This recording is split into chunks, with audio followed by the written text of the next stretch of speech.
Hi friends, welcome back to our channel. Friends, మన channel cricket సంబంధించిన ప్రతి చిన్న అప్డేట్ మన ఛానల్లో రెగ్యులర్ గా వస్తుంటాయి. ఇంకా మన ఛానల్ సబ్స్క్రైబ్ చేసుకోకపోతే ఫ్రెండ్స్ వెంటనే సబ్స్క్రైబ్ చేసుకొని అండ్ పక్కన ఉన్న బెల్ ఐకాన్ ని యాక్టివేట్ చేసుకోండి. అండ్ అదేవిధంగా ఇంకా మన వీడియోని లైక్ చెప్తే ఫ్రెండ్స్ వెంటనే లైక్ చేసి మన వీడియోలకి తెంపేద్దాం. ఫ్రెండ్స్ తప్పకుండా లైక్ చేయండి. లైక్ చేస్తే మన వీడియో మార్కెట్ కి ఫాస్ట్ రీచ్ అవుతుంది. ఇక ఐపీఎల్ 2025 లో మ్యాచ్ నెంబర్ 32 వచ్చేసి Delhi Capitals versus Rajasthan Royals. ఇక ఈ ఐపీఎల్ 2025 లో రెండు టీములలో మనం చూసుకుంటే ఢిల్లీ క్యాపిటల్స్ మాత్రం చాలా బెటర్ రాణించింది. ఇనిషియల్ గా చూసుకుంటే సీరియల్ గా 4 మ్యాచ్లు గెలిచి లాస్ట్ మ్యాచ్ అయితే ఓడిపోయి వస్తున్నారు. 5 మ్యాచ్లో 4 గెలిచిలు, 1 ఓడిపోయిలు. టేబుల్లో సెకండ్ ప్లేస్ లో అయితే ఉన్నారు. ఇక మరైపు రాజస్థాన్ రాయల్స్ టేబుల్లో 8th ప్లేస్ లో అయితే ఉన్నారు. 6 మ్యాచ్లో 2 గెలిచిలు, 2 ఓడిపోయిలు. ఇక ఈ మ్యాచ్ వచ్చేసి అక్కడ మరి ఢిల్లీలో జరగబోతుంది. మరి లాస్ట్ మ్యాచ్ మనం చూసినాం, ఇక్కడ హై స్కోరింగ్ మ్యాచ్ అయితే మనం చూసినాం. ఫస్ట్ బ్యాటింగ్ వేసి ముంబై ఇండియన్స్ అక్కడ 205 అయితే కొట్టింది. ఆల్మోస్ట్ ఢిల్లీ క్యాపిటల్స్ దాన్ని అయితే చేజ్ చేసేందుకు అయితే వెళ్ళిళ్ళు. బట్ లాస్ట్ మూమెంట్ లో అక్కడ కొంచెం డిసప్పాయింట్మెంట్ అయితే కనబడింది ఢిల్లీ క్యాపిటల్స్ బ్యాట్స్మెన్స్ దగ్గర నుంచి. బట్ ఓవరాల్ గా చూసుకుంటే హై స్కోరింగ్ మ్యాచెస్ అయితే మనం చూసినాం గత సీజన్ లో కూడా. ఇక్కడ మొత్తం 90 మ్యాచెస్ లో ఫస్ట్ బ్యాటింగ్ వేసి 43 టైమ్స్ గెలిచిళ్ళు, సెకండ్ బ్యాటింగ్ వేసి 46 టైమ్స్ అయితే గెలిచిళ్ళు. ఒక మ్యాచ్ నో రిజల్ట్ గా ముగిసింది. అండ్ యావరేజ్ ఫస్ట్ ఇన్నింగ్స్ కూడా చూసుకుంటే 167. ఇక వీరి మధ్య హెడ్ హెడ్ రికార్డ్ చూసుకుంటే మొత్తం 29 మ్యాచెస్ లో 14 టైమ్స్ ఢిల్లీ క్యాపిటల్స్ గెలిచింది, 15 టైమ్స్ రాజస్థాన్ రాయల్స్ అయితే గెలిచింది. సో హెడ్ హెడ్ పరంగా చూసుకుంటే ఈక్వల్ ఉన్నారని చెప్పుకోవచ్చు. ఇక టీమ్ విషయానికి అయితే ఫస్ట్ మనం ఢిల్లీ క్యాపిటల్స్ టీం చూసుకుంటే మరి ఢిల్లీ క్యాపిటల్స్ టేబుల్లో సెకండ్ ప్లేస్ లో అవుతుంది. ఫస్ట్ 4 మ్యాచ్లు సీరియల్ గెలిచిండు, లాస్ట్ మ్యాచ్ ముంబై ఇండియన్స్ పైన ఓడిపోయారు. బట్ ఓవరాల్ గా చూసుకుంటే ఆ మ్యాచ్ గెలిచి ఉండేది. బట్ వీళ్ళే ఆ మ్యాచ్ అయితే ఓడగొట్టుకున్నారని చెప్పుకోవచ్చు. బట్ ఓవరాల్ గా చూసుకుంటే టీం మాత్రం చాలా డేంజర్స్ మనకైతే కనబడుతుంది. బట్ వీళ్ళ దాంట్లో కూడా ప్రాబ్లమ్స్ అయితే మనకైతే కనబడుతున్నాయి. ఇంతవరకు ఒక మంచి ఇన్నింగ్స్ రాలేదు అక్కడ. వీళ్ళ ఓపెనర్ జెక్ ఫ్రేజర్ దగ్గర నుంచి మరి ఈ మ్యాచ్ లో ఇతన్ని కంటిన్యూ చేస్తారా, లేదంటే ఇతని ప్లేస్ లో మళ్ళీ అక్కడ ఫ్యాబ్ డు ప్లేస్ ని తీసుకెళ్తారా అని చూడాలి. ఒకవేళ గిట్ట ఫ్యాబ్ డు ప్లేస్ గిట్ట ఫుల్లీ ఫిట్ అయితే మాత్రం ఖచ్చితంగా తిరిగి వస్తారు in place of Jake Fraser. ఇక మరొక ఓపెనర్ అభిషేక్ పొరల్ అయితే లాస్ట్ మ్యాచ్ లో కొంచెం డీసెంట్ గా రాణించిండు. ఇక నెంబర్ 3 వచ్చిన కరుణ్ నాయర్ లాస్ట్ మ్యాచ్ మనం చూసినాం ఏ విధంగా అక్కడ విధ్వంసం క్రియేట్ చేసిండో, చాలా బెటర్ రాణించిండు. మిగతా బ్యాట్స్మెన్స్ అందరూ కూడా డిసప్పాయింట్ చేస్తే మాత్రం ఢిల్లీ క్యాపిటల్స్ లో ఇతను మాత్రం చాలా బెటర్ రాణించిండు. మొత్తం అక్కడ చూసుకుంటే 89 కొట్టిండు 40 బాల్స్ లో, 12 4s 5 6s 222 స్ట్రైక్ రేట్ అవుతుంది. ఈ మ్యాచ్ లో కూడా అదే కంటిన్యూ చేస్తే బెటర్ అవుతుంటది. ఇక తర్వాత మనం చూసుకుంటే కేఎల్ రాహుల్ కూడా గత మ్యాచ్ లో కొంచెం డిసప్పాయింట్మెంట్ అయితే కనబడింది. రాష్ రైడ్ కొట్టయితే అవుట్ అయిండు. బట్ అంతకుముందు మ్యాచ్ మనం చూసినాం ఏ విధంగా రాణించిండో. ఒకవేళ ఫ్యాబ్ డు ప్లేసెస్ ఇంజురీలు కోలుకోకపోతే మాత్రం ఖచ్చితంగా కేఎల్ రాహుల్ ఓపెనర్ గా ఆడితే బెటర్ అయితే ఉంటది. KL Rahul and Abhishek Porel opening లో బర్లోకి దిగితే బెటర్ అయితే ఉంటుంది. ఇక తర్వాత వీళ్ళకి బ్యాటింగ్ లో చూసుకుంటే స్టబ్స్ ఉన్నాడు, అక్షర్ పటేల్ ఉన్నాడు, అండ్ అక్కడ చూసుకుంటే అశుతోష్ శర్మ, విప్రాజ్ నిగమ్ రాక వీళ్ళకైతే మంచి బ్యాటింగ్ అయితే కనబడుతుంది. ఇక బౌలింగ్ లో కూడా వీళ్ళకైతే మంచి ఆప్షన్స్ అయితే మనకైతే కనబడుతుంది.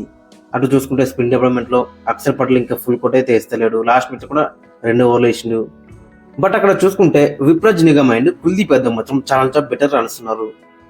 కుల్దీప్ యాదవ్ లాస్ట్ మ్యాచ్ మనం చూస్తే 205 అయితే వెళ్ళింది. ఫస్ట్ బ్యాటింగ్ చేసి ముంబై ఇండియన్స్ 205 అయితే కొట్టింది.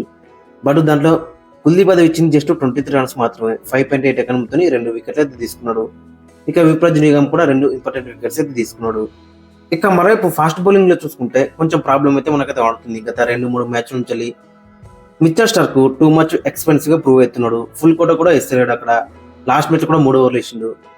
ఇక ముఖేష్ కుమార్ కొంచెం బెటర్ గా మనకైతే కనబడుతున్నాడు అక్కడ. లాస్ట్ మ్యాచ్ లో 1 వికెట్ తీసుకున్నాడు. ఇక మోహిత్ శర్మ కూడా లాస్ట్ మ్యాచ్ లో 3 ఓవర్లు వేసి 40 రన్లు అయితే ఇచ్చిండు.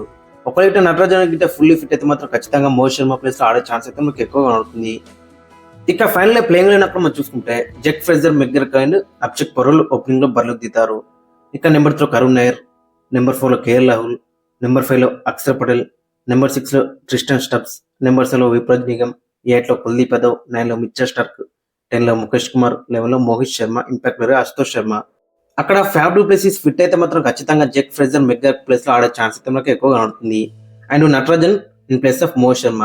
సో ఇవి 2 మార్పులు చేసే అవకాశం అయితే మనకు కనబడుతుంది. ఇక మరైపు రాజస్థాన్ రాయల్స్ టీమ్ లో వేసుకుంటే మరి రాజస్థాన్ రాయల్స్ కూడా చాలా డిసప్పాయింట్ చేస్తూనే వస్తుంది. మధ్యలో 2 మ్యాచ్లు అయితే గెలిచిలు, మళ్ళీ లాస్ట్ మ్యాచ్ లో 2 మచ్ డిసప్పాయింట్ చేసిళ్ళు. జైస్వాల్ లాస్ట్ మ్యాచ్ లో 75 కొట్టినప్పుడు కూడా అదైతే సరిపోలేదని చెప్పుకోవచ్చు. మిగతా బ్యాట్స్మెన్స్ అయితే 2 మచ్ డిసప్పాయింట్ చేసిళ్ళు. ఇక తర్వాత అక్కడ మనం చూసుకుంటే కెప్టెన్ సంజు సామ్సన్ కూడా 2 మచ్ డిసప్పాయింట్ చేసిండు.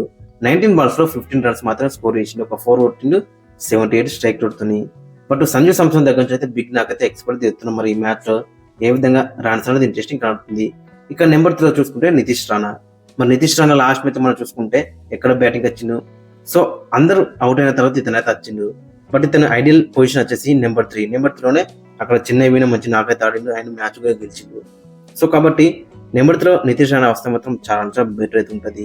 ఇక తర్వాత రియన్ పరాగ్ కూడా లాస్ట్ మ్యాచ్ లో 30 అయితే స్కోర్ చేసిండు. 22 balls లో 3 4s 1 6. ఇక తర్వాత వీళ్ళకి చూసుకుంటే బ్యాటింగ్ లో హెట్మేర్ ఉన్నాడు, ధ్రువ్ జురల్ ఉన్నాడు.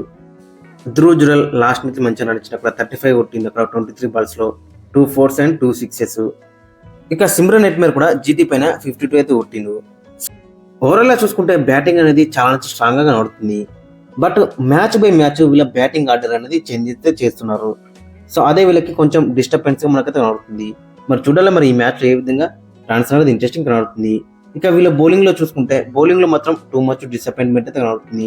జోఫ్రా ఆర్చర్ చాలా బెటర్ రన్స్ ఉన్నప్పుడు కూడా Rushabh Deshpande, Sandeep Sharma too much runs కి అయితే వెళ్తున్నారు. ఇక స్పిన్ డిపార్ట్మెంట్ లో కూడా మహేష్ దీక్షణ లాస్ట్ మ్యాచ్ లో టూ మచ్ డిసప్పాయింట్ చేసిండు. ఇక వనింది అవసరం కూడా టూ మచ్ డిసప్పాయింట్ చేసిండు. ఓవరాల్ గా చూసుకుంటే మరి బౌలింగ్ లో కూడా వీళ్ళకి ప్రాబ్లమ్స్ అయితే మనకైతే కనబడుతున్నాయి. మరి చూడాలి మరి ఈ మ్యాచ్ లో ఏ విధంగా కంబ్యాక్ చేస్తారనేది ఇంట్రెస్టింగ్ కనబడుతుంది. ఇక ఫైనల్ గా వీళ్ళ యొక్క ప్లేయింగ్ లో అక్కడ మనం చూసుకుంటే ఎస్ఎస్సి విజయ్ సంజు సామ్సన్ ఓపెనింగ్ లో బరిలోకి దిగుతారు.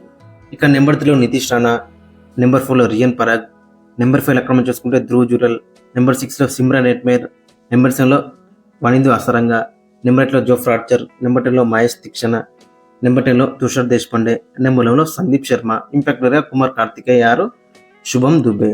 సో ఓవరాల్ గా చూసుకుంటే ప్లేయింగ్ లో మాత్రం చాలా బెటర్ గా కనబడుతున్నప్పుడు కూడా మరి ఏ విధంగా రాణిస్తున్నది ఇంట్రెస్టింగ్ కనబడుతుంది. లాస్ట్ మ్యాచ్ లో మాత్రం టూ మచ్ డిసప్పాయింట్ చేసిండు. మరి ఈ మ్యాచ్ లో ఏ విధంగా కంబ్యాక్ చేస్తారో ఇంట్రెస్టింగ్ కనబడుతుంది. ఇక మరి ఇప్పుడు ఢిల్లీ క్యాపిటల్స్ మాత్రం చాలా స్ట్రాంగ్ గా కనబడుతుంది. వీళ్ళు కూడా లాస్ట్ మ్యాచ్ అయితే ఓడిపోయి వస్తున్నారు. సో కాబట్టి చాలా ఇంట్రెస్టింగ్ ఉండబోతుంది. ఓవరాల్ గా చూసుకుంటే ఫ్రెండ్స్ ఇది అండ్ మీ యొక్క ఒపీనియన్ కింద కామెంట్స్ కింద మెన్షన్ చేయండి. మరి ఏ టీం గెలిచింది అండ్ మీ యొక్క ప్లేయింగ్ లో కూడా కింద కామెంట్స్ కింద మెన్షన్ చేయండి.